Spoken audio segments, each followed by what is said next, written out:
just wherever you want to go. Just vibing to the music. This is how we do it. All night. Breezing down the freeway. Just me and my baby. And I ride. Just me and my boy. All right, guys, we'll go ahead and get this kicked off. Again, welcome. My name is Keegan Pitts. I'm the founder, CEO, and editor-in-chief of rockstardreams.com. At our core, we are a digital music magazine based here in San Francisco. I'm also a partner in Dr. Jekyll's Craft Beer. Woo! Cheers. Cheers. And recently launched Radstar Clothing Company. So to quickly set the agenda, we're just running a few minutes late here. I know some people are still phoning in, finding some parking. I'll kick off with my thoughts, experiences, and maybe what not to do when starting a business. We'll take a little Q&A from you guys. I might have some questions. We'll take a break, and then we'll sit down chair side with the founders of Gigwell live entertainment and booking software. So, salute.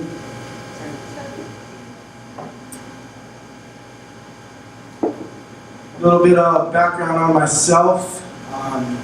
So grew up in the Phoenix area, originally went to Arizona State, got a degree in journalism, knew that I wanted to be involved in music or sports, or both in some capacity, so that's what I followed. Did internships with Fox Sports, helped with music curation for some of their sports packages, interned with a hip-hop radio station in the Phoenix area. Worked with artists, managed artists in various capacities, book shows, open mic nights. Coming out of college, I wanted to be an A&R at a record label, a VJ on MTV, or possibly calling sideline for Fox Sports. None of that worked out. I was in massive debt, credit card debt coming out of college, decided I needed to get a job fast, went and got a sales gig. Worked in software and advertising for about 9 years, selling into C-levels and VPs and Fortune 1000 companies. And I was sitting here in my cubicle, and I was thinking about rockstardreams.com. And first, I just came up with a logo, and I put that logo in my cube.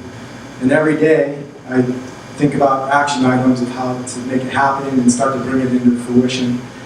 Still kept my day job, still promoted shows. Slowly created a blog, Rockstar Dreams, was interviewing bands I was friends with in Phoenix. Moved into San Francisco, we kind of took off, started getting in with music festivals. I knew we started to arrive when we were at the Atlantic Records recording studios in Hollywood and sitting down with the VP Global A&R, talk about his roster, including Jason Derulo and some of those other artists. So it was just kind of a lot of little steps to kind of get to this point, and now we're looking to take things to the next level. So again, I hope for some of the young entrepreneurs here, you guys get some ideas. I want to make sure this is a collaboration too, so any questions that you have, ideas you want to share, we'll do a little Q&A at the end. So perception of an entrepreneur. Everybody thinks that if you're successful, you're jet setting, you're throwing parties every weekend, everything's great. The reality of an entrepreneur, I think even when you do reach a certain point of success, there's always going to be some stressful moments. And I think we can all agree, we've all been here at some point, even if we're doing well, you got your good days and your bad.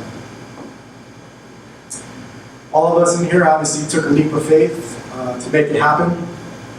It's not an easy process. So I commend you for being here. I know we got people from Turkey, from Mexico, from Istanbul. They kind of took time out of their day to come hang with us, so I appreciate that. For me, to share like a little anecdote, it's always tough when you leave your comfort zone. And I highly recommend keeping your day job and maxing out that income while you're scaling your business on the side until you either have enough money saved up to bootstrap it, or you're ready to engage investors, and you got enough cash flow to keep it in. So it's really important to keep those revenue streams coming in. So left Career Builder, I worked for a British software company, reported to a VP in London for about a year. 9 months in, I just was not checked into what they're doing. I love the people I worked for. I dug the product. So I left, kind of technically got fired because I was doing my own thing, but it's kind of one of those things where you know you got to get pushed out the window to find out if you're going to fly. So I've been running rockstardreams.com full-time for about 2 years now. Still freelance, do video production, photography in the Bay for some other startups, and then do some other business development for other organizations. So don't be scared to take that leap for some of you that are just now getting off the ground. Just do it. These are some of the principles that I live by on a daily basis. Number one, stop making excuses. Take ownership for everything that you're doing. Even if you're working in a team, at the end of the day, it's your dream. So you got to take ownership of everything, the mistakes, the good, the bad, and just find a way to will it forward. Start simple. For some of you that just kind of got an idea in your head and you're not sure where to execute from there, just get your logo, get your LLC, get your website, get the basics down. Time management and discipline, that's obviously key. When you don't have a boss looking over your shoulder, you got to stay disciplined and try to get motivated every day. And also too, I think a big thing is find great mentors. I think any space you want to go into, if you've got some people you can look to who have been there and done that, it's going to make your process a lot easier. For me personally, some of my mentors include Kevin Lyman, the founder of Band's Warped Tour, Fred Rochelle, who was a former VP of Sales at Sony Music, worked for Madonna's record label Maverick for 10 years, and now runs Rochelle Entertainment Group and does label services for artists. And then Lou Playa, Inspiration, he was a VP of marketing at Atlantic Records, worked on big albums for Kid Rock, Simple Plan, bands in that era. And he got fired by Atlantic, said screw it. Him and his boys started Reverb Nation. Now they have 5 million artists on their platform and they're doing $60 million in revenue. So, go figure. Met all these gentlemen at a music conference, by the way, over the last few years. We've partnered in different capacities. We don't necessarily talk every day, but if I got a question about managing an artist's personality, I reach out to Fred. If I got a question in the music SaaS space, I reach out to Lou. And Kevin, he's just an all-around entrepreneur and guru. And I reach out to him just on multiple levels. So I highly recommend, find those mentors. Cold calling's not dead. Don't be afraid to pick up the phone and approach somebody with value in the right way. And most people, will give you a few minutes out of the day. Also, all of us in here, I'm sure, read blogs daily, magazines. Some of my go-tos are for our work week. Here we go, Austin over here is a fan. Got some game changer advice in there, in my opinion, kind of help you rethink, check out that 9-to-5 mentality and discipline in my day-to-day, make money. Shoe Dog by Phil Knight, that's my current read, founder of Nike. If a kid from just out of college can travel the world and think of this shoe company in 1960 and find a way to build the biggest global brand in the world, I think we all got a shot in what we're doing.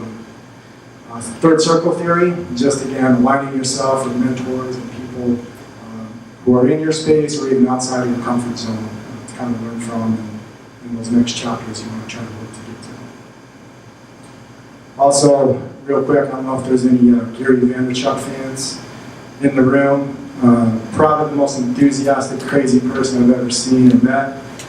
Who would have thought the dude from Wine Library on YouTube 10 years ago would be this billionaire investor and guru here in the Bay Area. So it's always cool to get those backstories. Follow the breadcrumbs, trust in the force, one of my mantras. We got the founders of Gigwell in the house here. We'll be doing a chairside lift in a few minutes. I shot a product video with these guys a couple of months ago. There's natural synergy and serendipity there, and things work out that way. And I just kind of reached out. They're down to have a conversation, so I think you'll get some good takeaways from each gentleman. And again, you're scaling your business. You want to make sure you're benchmarking your milestones and you're gaining traction, especially if you're getting to a point where you're trying to engage investors, because they're going to want to see where you started, where you're going, and where your momentum is, if you're driving revenue or not, partnerships, etc. So always be keeping those benchmarks in mind, guys, and have those milestones that you're trying to achieve. those breadcrumbs, it was a great opportunity to lead to a lot of good partnerships. I linked up with Dr. Jekyll's Craft Beer via the production team at Van's Work Tour. They're like, hey, they're trying to scale in the Bay Area and build some business, maybe eventually get into some music festivals. I was like, cool. I really dig the beer. I decided to get involved and partner with those guys. So I helped with some of their digital marketing strategy, business development. We're advertised on the site, so we got a little advertisement deal work out there as well. So we never know where that's going to go. So here's kind of the big opportunity why a lot of people move to San Francisco and Silicon Valley. You know, they got the startup idea.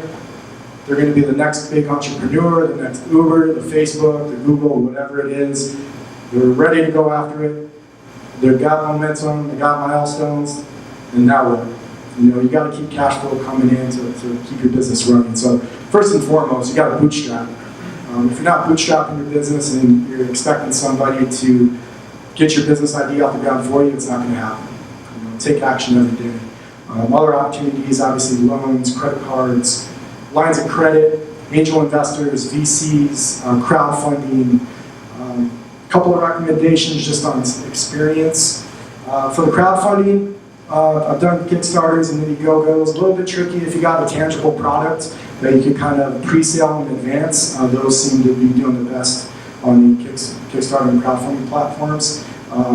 SaaS seems to be a little bit trickier. Arena Campaign didn't quite hit. We'll talk with Jeremy and the team at Gigwell too. I know they use Crowdfunder, which is kind of the crowdfunding mentality, but for an angel investor community. True investors that have the working capital to actually invest significant money in your business. A couple ideas on managing your line of credit cards. Try to avoid credit card backup if you can. Interest rates, loans. I mean, it's going to get you. If you can keep it bootstrapped, cash coming in, freelancing on the side or whatever, might be your best bet. Highly recommend Chase Inc. If you are going to get a credit card. Sign up point, 60,000 miles, get quick international flights or a couple of domestic flights right off the bat if you spend $5,000 in the first 3 months. A lot of great kickbacks on that. American Express Platinum Card, both business and personal. A lot of perks in it, but it can also extend your cash flow about 60 days. So you do have to pay the charge cards monthly, but as long as you keep the cash flow coming in, you can kind of extend, your payments on that 60 days out. So just some ideas there to give you a little flexibility in cash if you need it.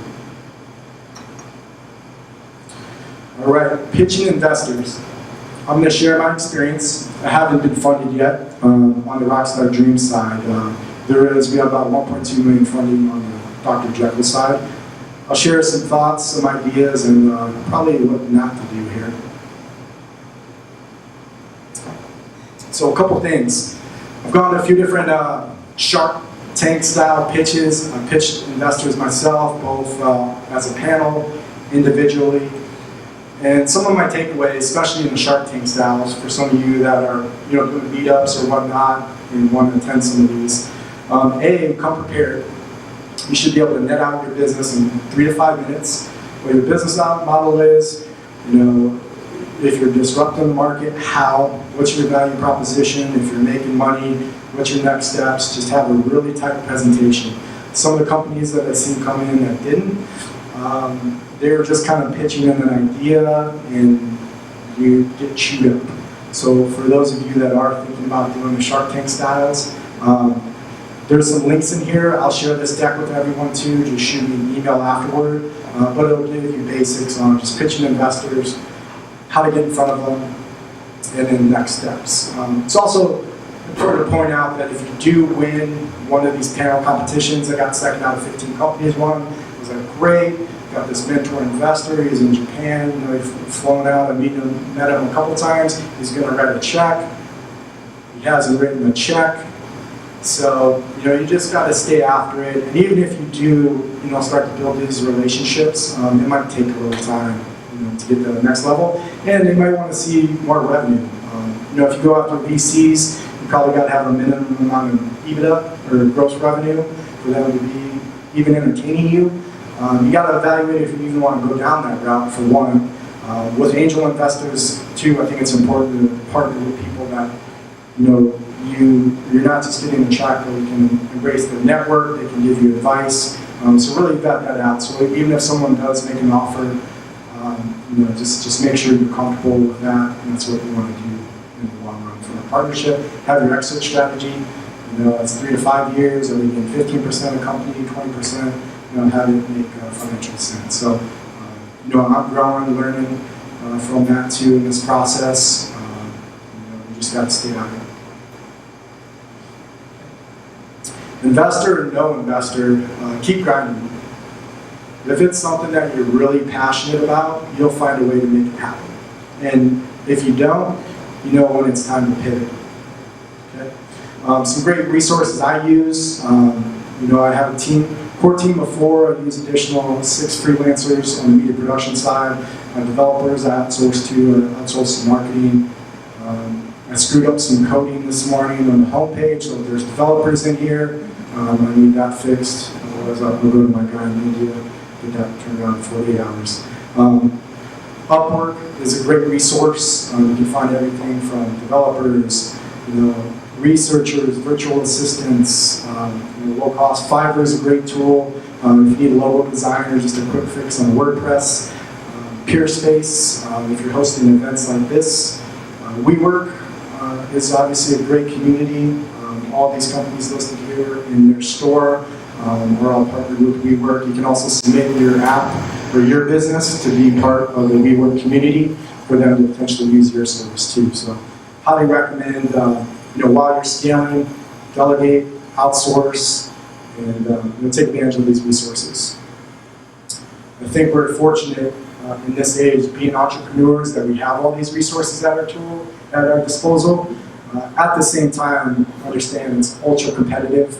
There's a lot of saturation. We all have ideas. Some of them are going to be similar, but you got to work harder than the next guy. And you got to stay at it. And if it doesn't come into fruition, again, just know when to pivot your business model. That's the only way you grow. And I hope all of you have a tremendous amount of success in your endeavors. Hopefully we can partner in some capacity. And I wish you all the best. Thanks for your time.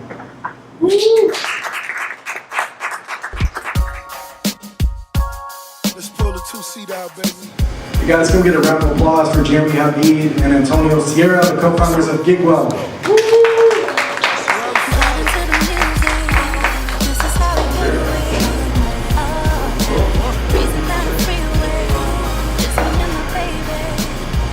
And so welcome, fellas. Thank you for having us. I appreciate you being here. So a little background on Gigwell and what these guys launched. So Gigwell is a live entertainment booking software. It's used globally by booking agents, event promoters, and artists throughout the world.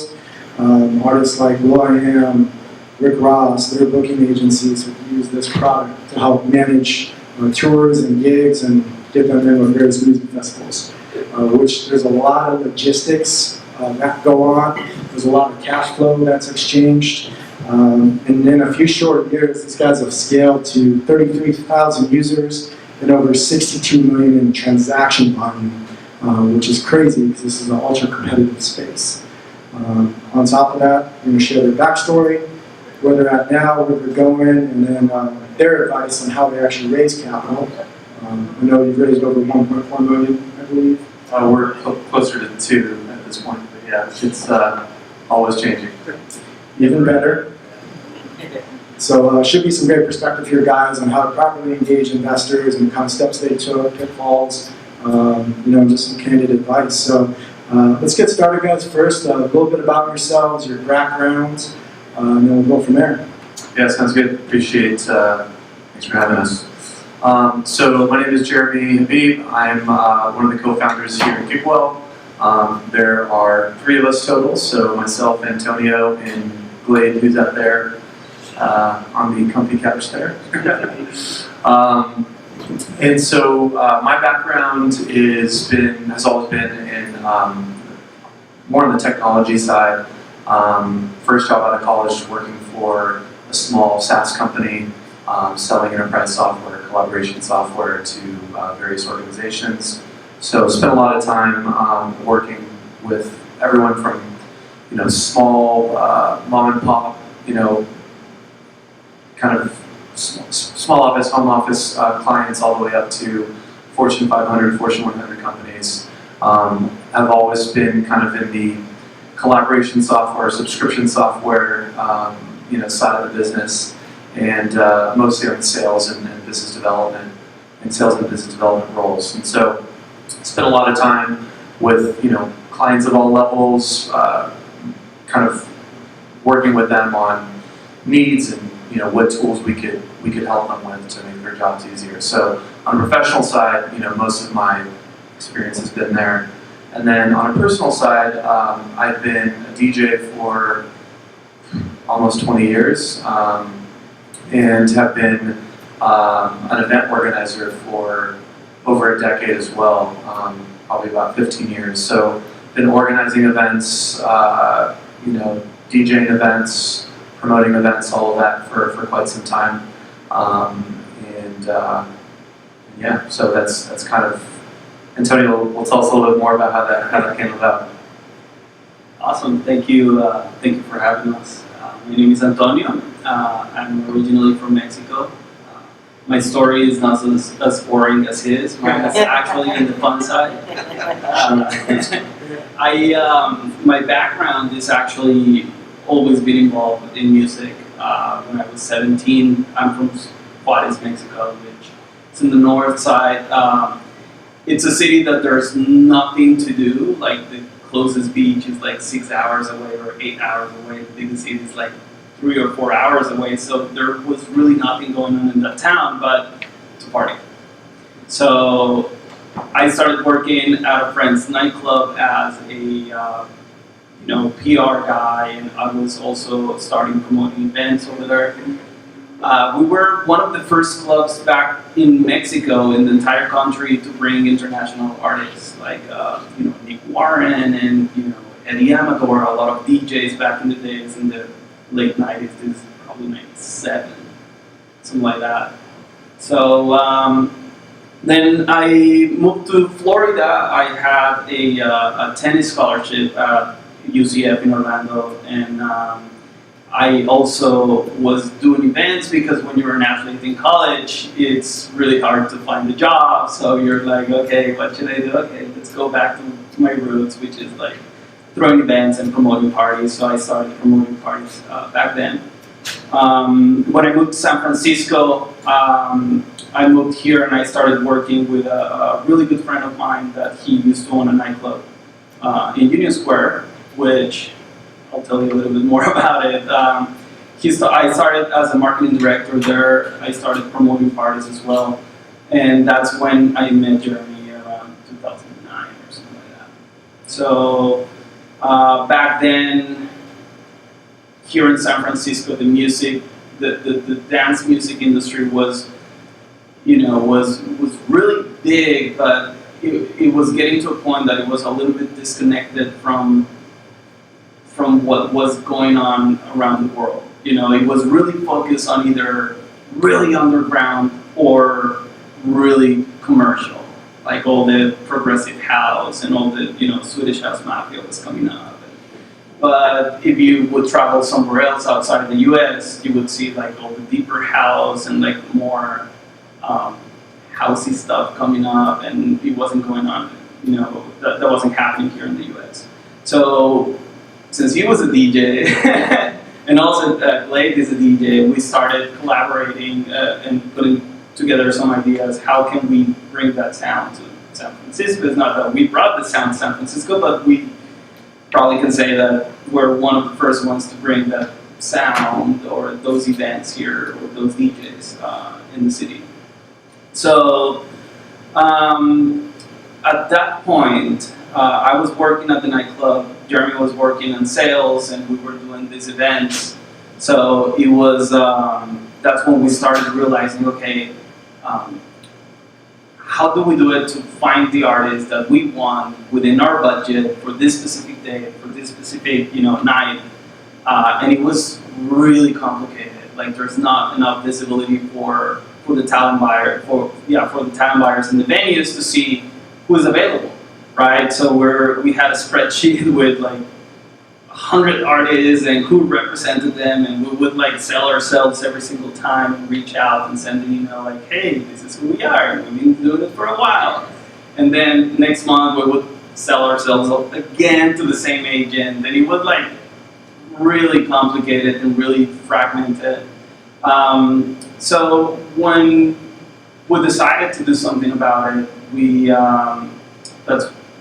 started thinking and reaching out to a few, friends in the industry, and we realized that the real problem came from booking agencies because they had so many artists on the roster, and it was like only 1 or 2 or 3 agents, and they didn't have time to manage all of their bookings, and it was really fragmented and complicated on their end. So we said, okay, we need to fix this problem. First of all, to fix our problem, which was finding who is available within a specific budget and time and date.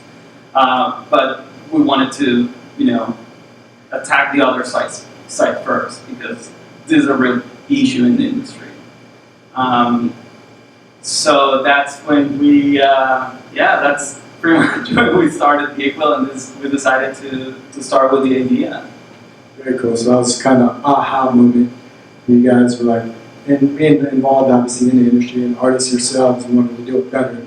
So quick point there, guys, too, is solve a problem. If you can solve a problem, whatever industry that you're going into, that's obviously going to be a key factor, especially if you're trying to engage in an investor. The more people and you can reach and problems you can solve, obviously the better. Investors are going to want a 10 to 20x return. We're a little bit more niche in the music industry, which some investors shy away from. It's a little bit tougher market, but that's cool perspective on that. So you can have this aha moment. So what was the next steps of actually forming Gigwell and building your team? Yeah, so before I answer that, just to go on your point, definitely you want to be close to the problem, and especially if you plan to commit a big chunk of your life to building a business, you want it to be something that you're passionate about solving and something that is really kind of near and dear to your heart, because there's going to be a lot of tough times ahead and a lot of times where your patience and your relationships and everything is tested. So it's super important to have that kind of attachment to the issue that you're solving. And so kind of sparked something there. But your question was, how do we know? When did we start? Yeah, so what was the next steps of actually taking that idea and executing it to form Gigwell? Yeah, so I think the first steps is obviously Antonio had a lot of amazing relationships that he built over the years with booking agents, working with the various nightclubs that he had worked with and booking different talent. And so we were able to kind of leverage a lot of his contacts to really validate that, the problem that we were about to try and go after or try and solve was actually a real problem, and not something that we just, wanted to fix. And so, so we spent a lot of time actually setting up meetings with various booking agents and people in the industry, and just trying to understand, how they were spending their time, and what their biggest pain points were, and what technologies they were leveraging, if any, and what specifically we could do to help facilitate that process. And so, a lot of time was spent doing that. To that, yeah, this wasn't a week long process. It was at the beginning. It took us about 3 to 4 months of research, reaching out to these agents and saying, hey, this is what we're thinking. Do you think it's going to be, a good idea? Do you think this is something that you will be using? And all of them, they were like, yes, please do, create something. We're having so many issues. So it took us a little while to understand the entire process from that side. We've been mostly on the musician side, and I was also, we're promoting events. I was also managing a few friends here and there from Mexico, and so we understood what was the problem, but we didn't know how to attack it first. So we had to reach out to all these people and really understand what they were going through. So it wasn't like a quick process. It took us a good 3-4 months to really understand that. And booking shows is an absolute pain. If you're a promoter, I was trying to budget for Kalani for an upcoming event, and then got shot down. She's already passed that 10K threshold now. She used to be like $1,000 2 years ago. She blew up on Billboard, had a big record come out this year, then got kicked out in Marty Grimes, G-Eazy's boy, from Oakland to at a festival. He's a little bit within my price range, but I think it was, I forgot his agency, but Kalani's, I think it was a talent agency. So the pain was the back and forth emails, 100 emails with these booking agents, and then they keep lowballing me in negotiations, and it's not a great ecosystem. So I'll likely be a Gigwell user here soon too for that frustration. So again, talking about solving that problem, and regardless of what industry you're in, there's common denominators and takeaways here. So all right, you guys got this concept. You're talking about it. You're kind of doing some beta testing, asking questions, and consulting with these booking agents. What's their biggest frustration, etc. So how do you go from that to actually building a framework for your software and getting a real business model in place? Yeah, that's a great question. So neither myself or Antonio are technical, so That's our guy. yeah. So we spent a lot of time trying to figure out, how do we build this thing that we think will solve these problems, and so we had a friend of ours that was a designer and like a technical kind of UI UX designer, and he helped us build kind of the first wireframes. Well, we had built wireframes, which are, if you guys know, just basically drawings of how things will work, like a storyboard. Yeah, so just found some free software online, try to get it as much as detailed as we could, and we're pitching agencies or various clients on how it would work and showing them this kind of storyboard, and some of them would follow, but most of them would be like, I don't know what you're talking about, I'm completely lost at this point. And so we found a friend that had a great design background, technical design background, and he built kind of the initial wireframe for us, which was a functional, almost like a prototype that we could show people that would simulate how the software would ultimately work. And that was extremely helpful. From there, we used that to, kind of help those validation calls along and show people, once we kind of gather as much information as we could, show them like, technically how it would work and what we envisioned and all of that to try and get some validation and some advice and some direction. And so that's kind of where it started. And then from there we thought, oh, this will be easy. We'll just we'll hire a team offshore, like we'll buy one of these like scripts off the shelf from India for like an Airbnb clone, and then we'll like adjust it to like exactly how we want it to work, and then we'll hire a bunch of people to tweak it, and we'll start selling it. And that was absolutely not the case. We're very stupid and very naive. But I think you kind of need that foolish, naive spirit as an early entrepreneur. You need to at least convince yourself that things are easier than they actually will be, so you don't talk yourself out of things. And so it actually ended up being a blessing for us. But in hindsight, we're very uneducated on the topic. So we garnered a lot of interest. We did a lot of the early kind of qualification, and then one day I was on LinkedIn and I get a notification that one of my friends had just been promoted to this chief technology officer for this particular project at Zynga, and I was like, oh, that's interesting. This guy probably knows a thing or two about coding. Maybe we can ask him, how difficult it would be to Follow his to modify breadcrumbs. this thing. Yeah. And so that friend turned out to be Glade, who's now one of our co-founders. So we spent about, I don't know, couple months at least trying to convince him to even take a meeting to give us advice. And he finally agreed, and we kind of showed him what we had, and convinced him to initially help us just consult, and then I think he fell in love with the idea as well, and eventually convinced him to leave his job once we had raised a small seed round and go full time with us. So Very cool. Thank you, Glade. This dude can throw down behind the turntables, by the way. I caught it set at Audio SF, cool nightclub. If you guys haven't checked that out, these guys use their own software to book a lot of international talent that comes through that venue.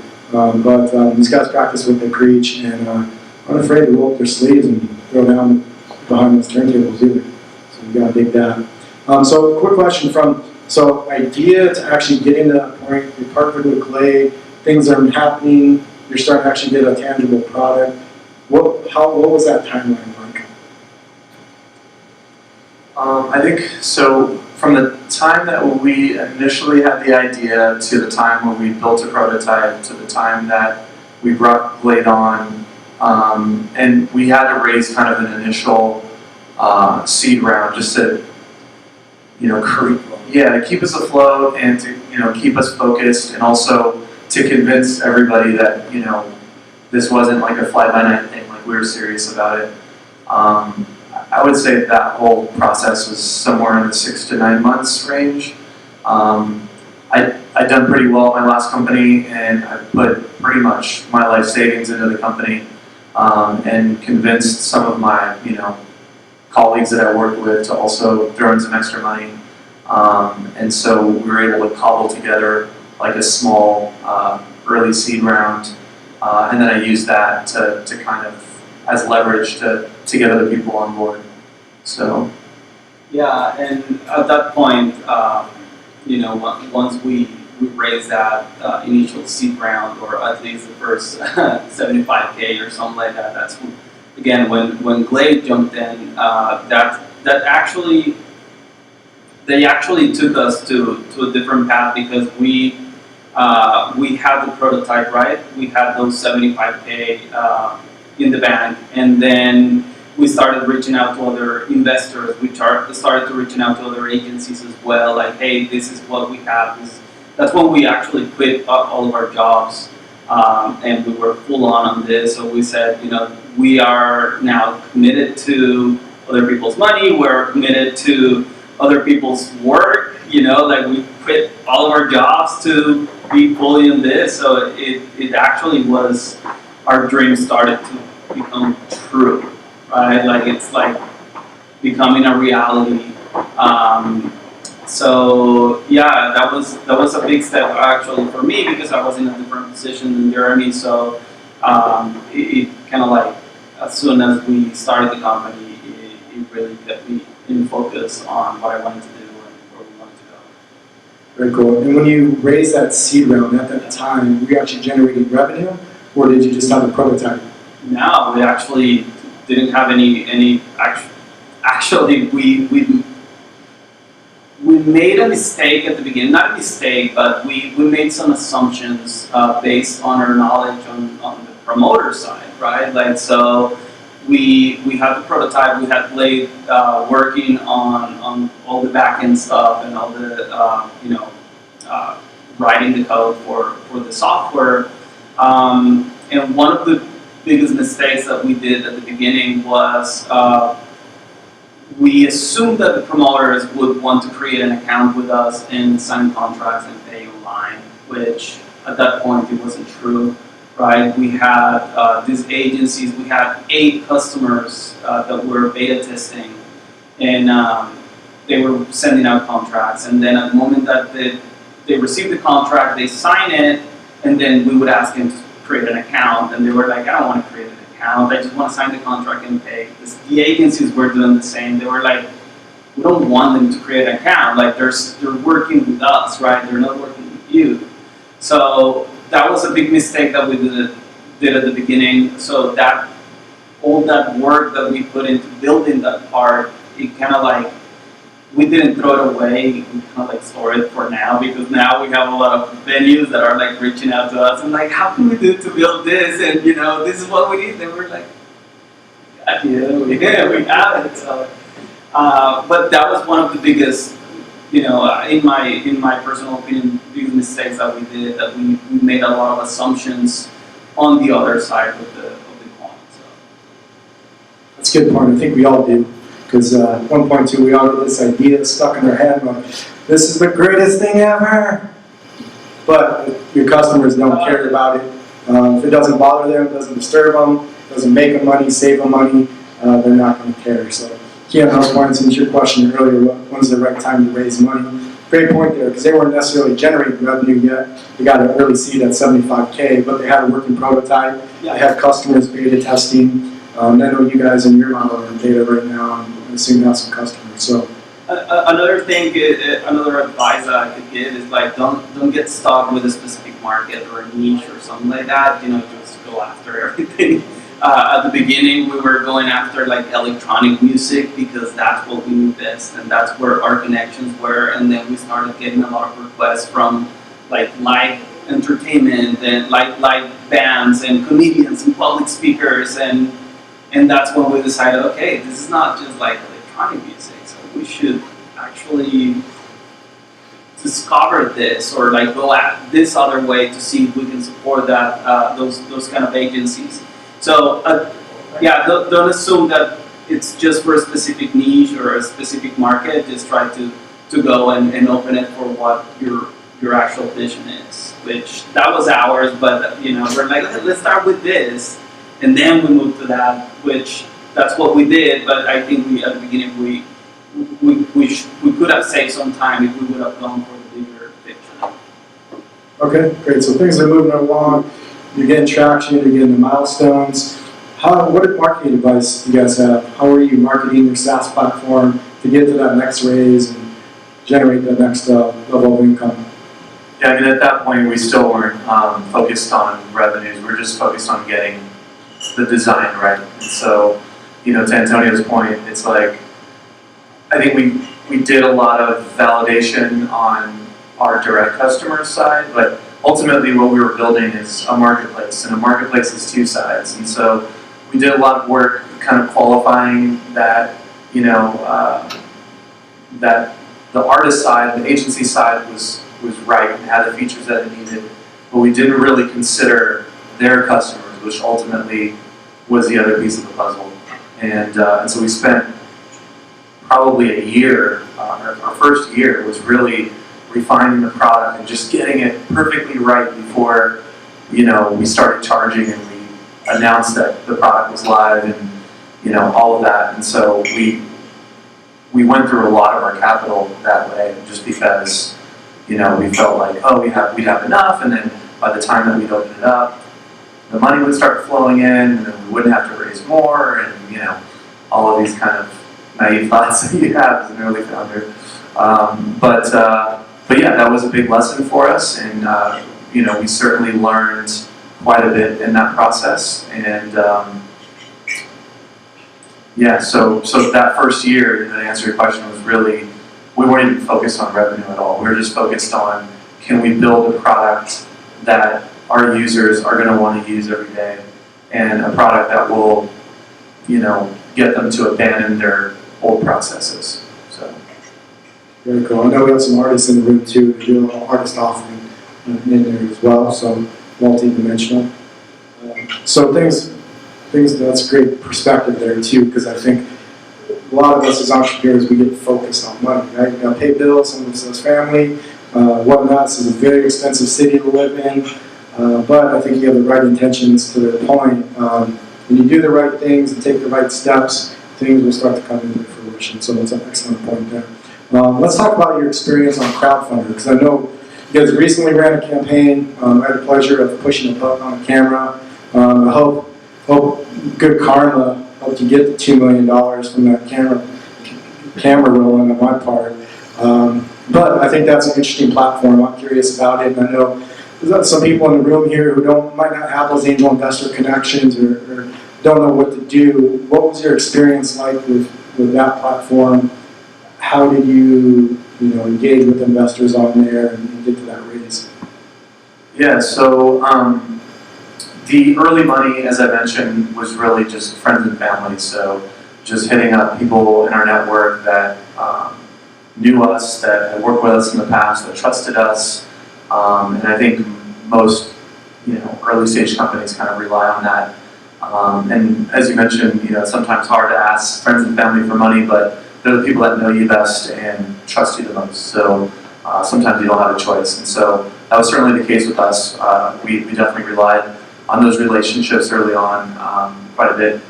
And then when that money started to run low, we started looking at, kind of second degree, like who do we go after now? Friends of friends, people that had invested, typically will bring in other people that they want to participate with them as well, make them more comfortable, and take them on the journey as well. And then from there, we actually applied. We actually were able, with that money, to launch the product and get probably our first 50 customers, and that started bringing in revenue from those clients. And so at that point it was kind of a big light bulb for us that, okay, well, we finally figured it out. We finally found the right product. People are willing to pay us money for it. It's scalable, at least in the early stages, and we've got something here. Like we're on something. And so we leveraged that. The revenues that were coming in from those customers and the money that we had raised from friends and family, and at this point, kind of second degree friends and family. And then we applied. We've got enough, like we're good, and never stop raising. Like if somebody's willing to give you money, just take it. But at the same time, I will also say that raising money is distracting to the company, to your founding team. It's stressful on your relationships with your founders, with your friends, with significant others. So it's don't fixate on that too much. First and foremost, you're building a product, and you want to build something that your customers are going to love and want to use. And so that should be your number one focus. And if you can do it without raising money, even better. Like, try not to raise money if you don't need to, but if you absolutely need to, try and do it as quickly as possible and get back to work. Sound advice, guys. We appreciate the time. Let's give it up for Gigwell. Let's pull the 2-seat out, baby.